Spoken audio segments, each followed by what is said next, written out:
Hello and welcome to the Creatorverse. I'm your host, James, and also you see me on the screen or my block explorer is Judd Jim. So if you're ever looking for my properties, that's how you find me. Well, today I got a special treat for you. I have Patafi. He's actually a director. He's been playing this for a little bit. So what I want to do is just ask him some questions. Because actually I was able to chat with him earlier, and he's thrown me some serious links, some stuff that I didn't even know about. So this is going to be a great conversation. And I have him on the phone with us right now. So Patafi, how are you doing? Very good, thank you. How are you? I'm doing great. Thanks for having me. So I wanted to ask you. So we actually just started talking earlier today, and I mentioned I just started on Christmas, so I've been still fairly new to this. And can you tell the audience how long you've been playing? It was about the first week of February. I think the business cutoff was January 28th, and I started, about February 7th. Okay, so you've been playing for a couple months now, almost a year. Yes, yes. There we go. Good. Now, if you don't mind me asking, again, this is the reason why we're doing these shows here is just to talk to people about all different statuses. So depending if the person that wants to come in that's free to play, cheap to play, or a person that wants to spend a lot of money. I'm looking at your status right now. You are a director level, and you have, like 4.7 million UPICs, 125 properties, lots of collections, which I think is great because that's kind of like what I like to do, just working on my collection. Now, when you started this, were you able to mint a lot of properties and flip them, or did you start off with a lot of money just investing, like initial start? And because again, I don't have a whole lot. I probably put about $100 in it, and that's where I'm at right now. And I'm starting to slowly but surely flip my properties to get to the next status. How did you start off? Well, it was definitely overwhelming, right? Because the whole place was empty, like there was still FSA in Manhattan. So when I started, I didn't attack the collections or Discord, and if I would have, I've seen people triple their net worth just by communicating right away on Discord or going after the collections. So myself, the ones I was able to flip, the price was really low, and I was learning the floor, and it was amazing. Okay, Yeah. So okay, was kind of cool because I just started recently, like I said, and I jumped in right when they first, I started off with Cleveland because I watched a few videos and people are saying go somewhere that, you can start off and buy a couple properties. Because I looked at, San Francisco, Chicago, and those are just the mint, like even just the FSA properties were too expensive. And I wanted to definitely take advantage of the FSA stuff. So I started off in Cleveland, bought, probably like 6 or 7 properties, really cheap, 4,000, 3,000 UPICs. So I was able to get a couple deals with those with FSA. And now, Alameda and Berkeley launched, and when I got there I was like, wow, these are somewhere like 15, 20, so it's a little more expensive to start off that way.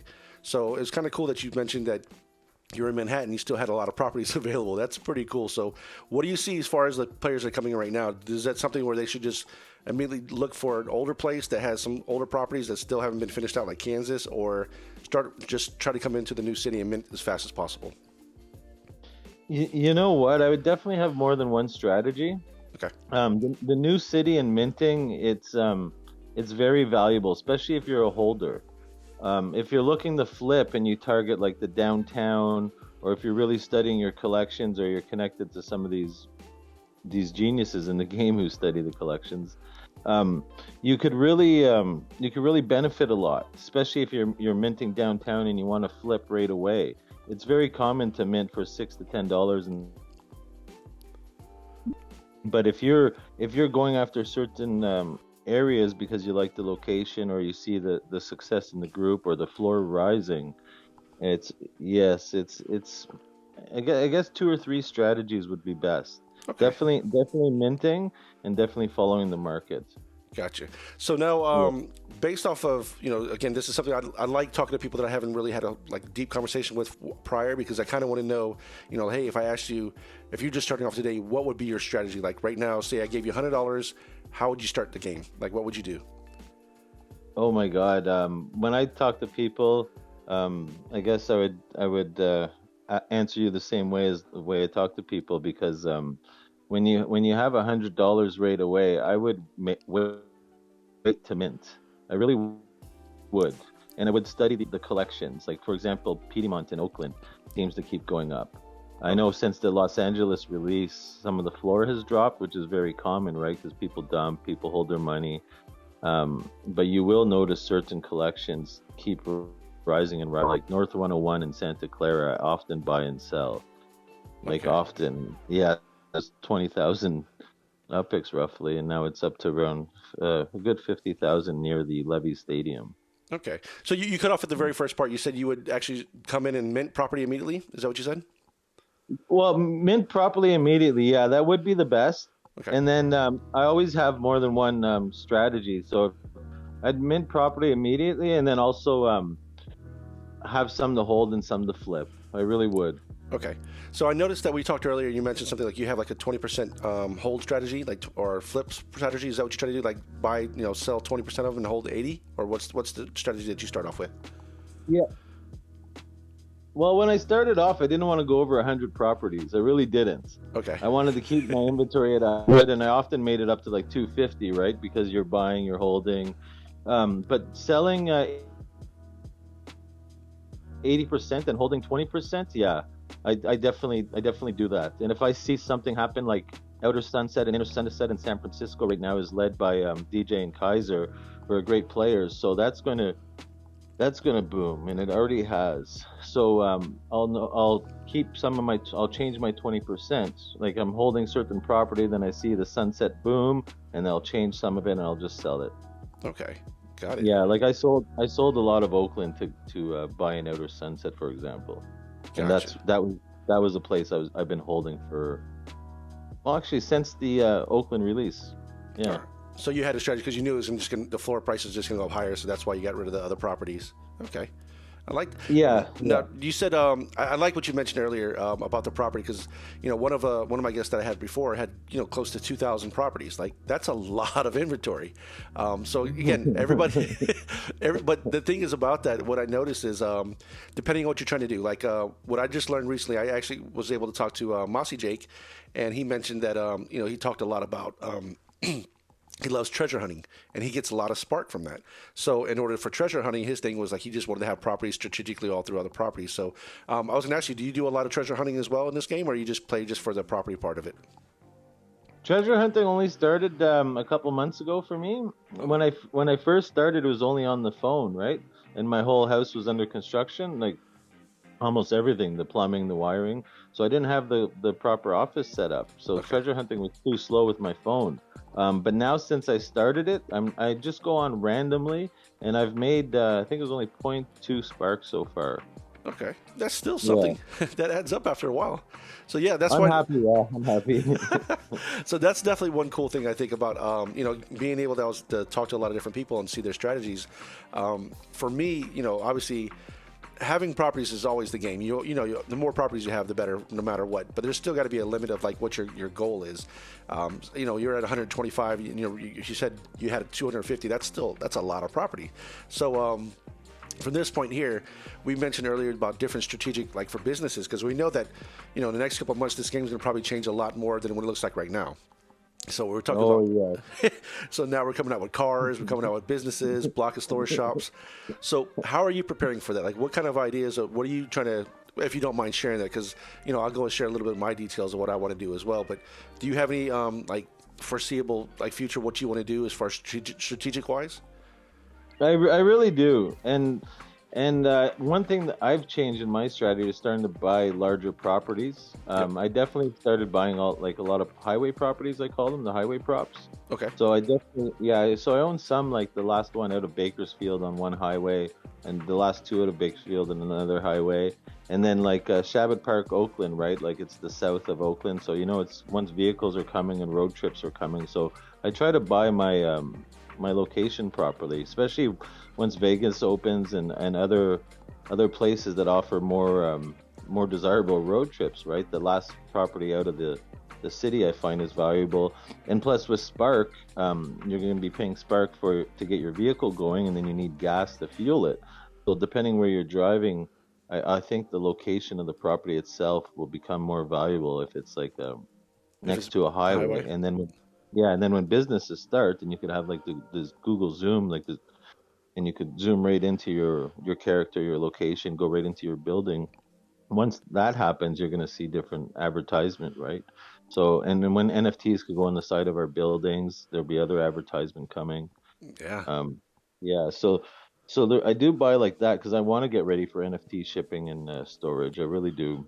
I like that. Now, I do notice this is one thing I was talking to somebody else about. We were talking about businesses, and we know in the future there's going to be sports brands and other type of brands that want to start coming on board. And I can just think about just like you're saying, maybe they want to advertise inside your building or put something like a banner inside your shop or something like that. So definitely find a place that you can hold a bigger size lot, bigger UPX, so you can put like a building there, apartment building, or something similar to that aspect. So I think that's definitely pretty cool to see the stuff they're doing. What I'm gonna do is take a look. So as far as your property, what's one of your larger size, buildings that you have? All right, as far as structures, do you have like an apartment building? I'm actually gonna go to your assets right now and take a look. No problem. Yeah, some of the assets, I guess there's an apartment building that's complete and 4 or 5 townhouses and small townhouses. Okay. There's a luxury home that'll be completed in 16 days. So, and that's a good example too, because sometimes people just donate Spark and you haven't talked to them. So it shows how good the community is. And my luxury home in Manhattan, people have been doing that. I like that.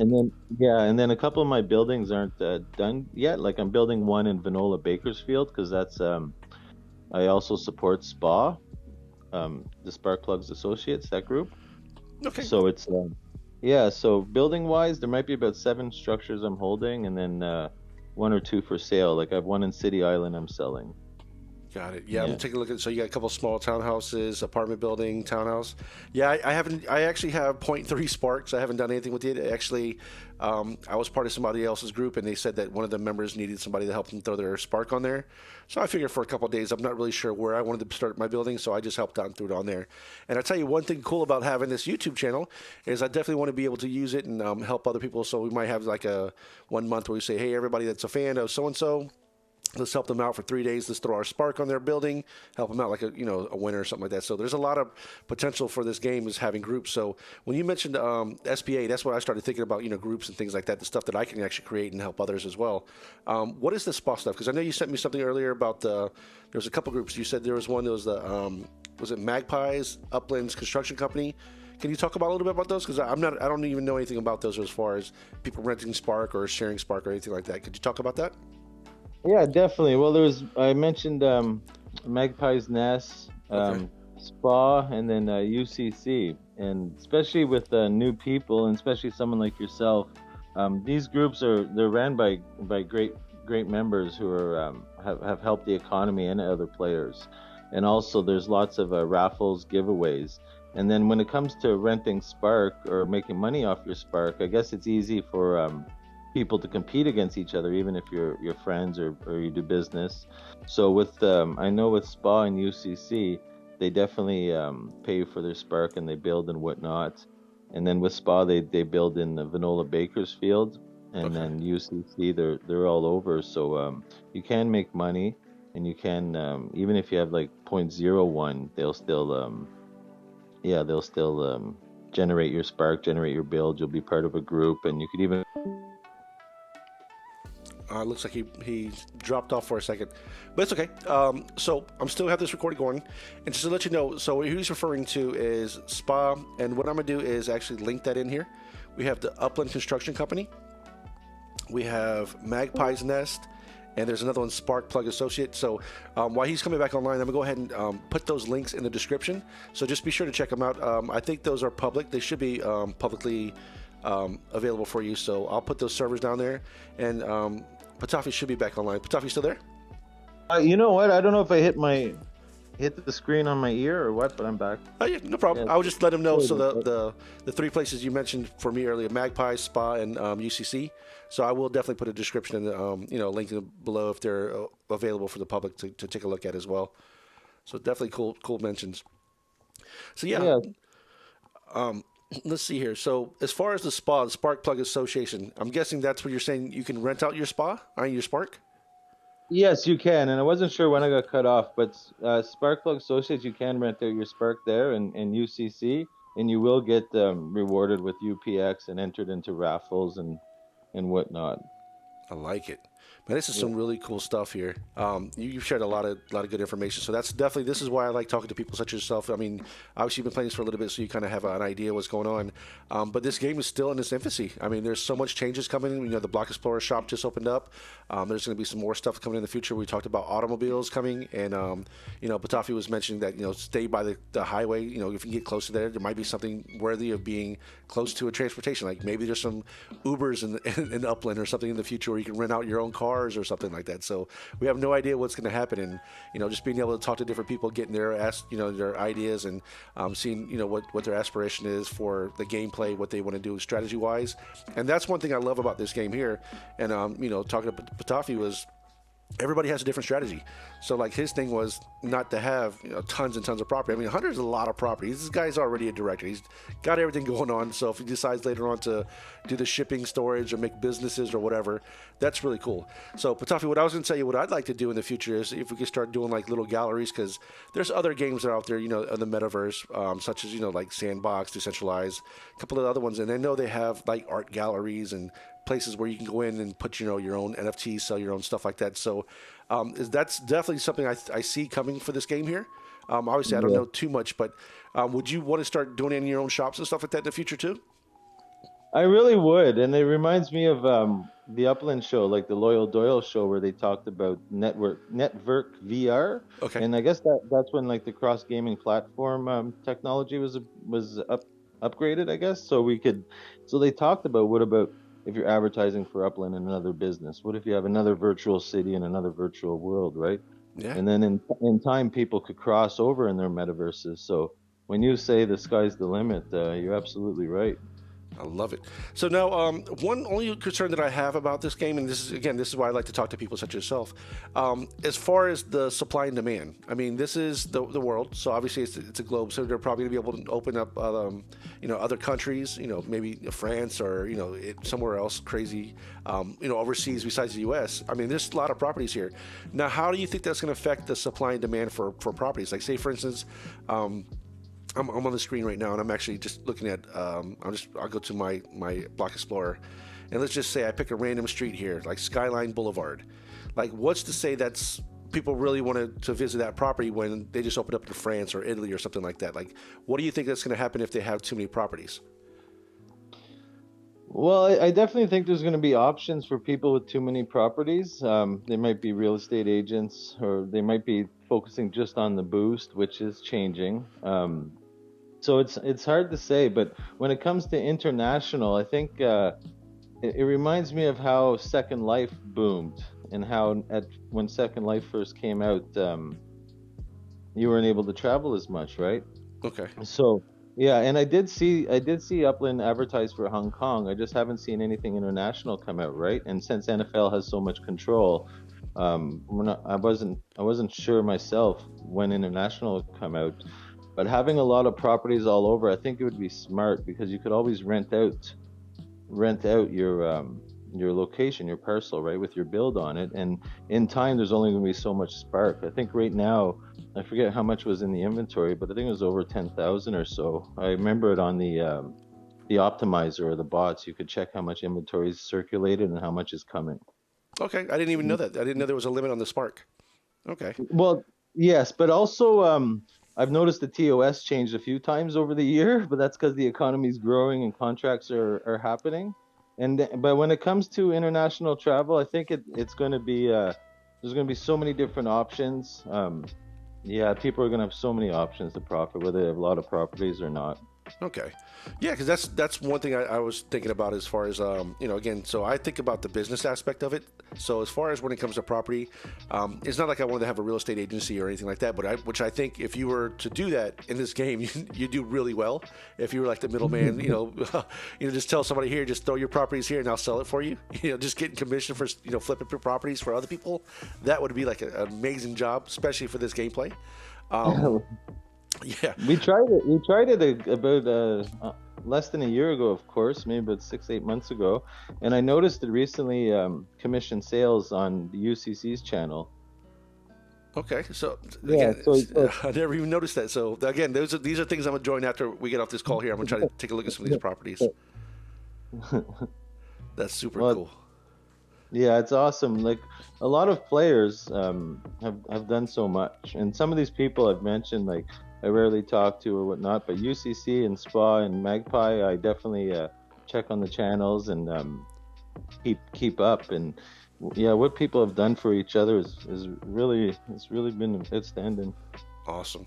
Well, Patafi, I had a great time chatting. Was there any questions that I didn't ask you that maybe you would say is very beneficial that I left out? They can probably tell somebody that's new or even a seasoned player.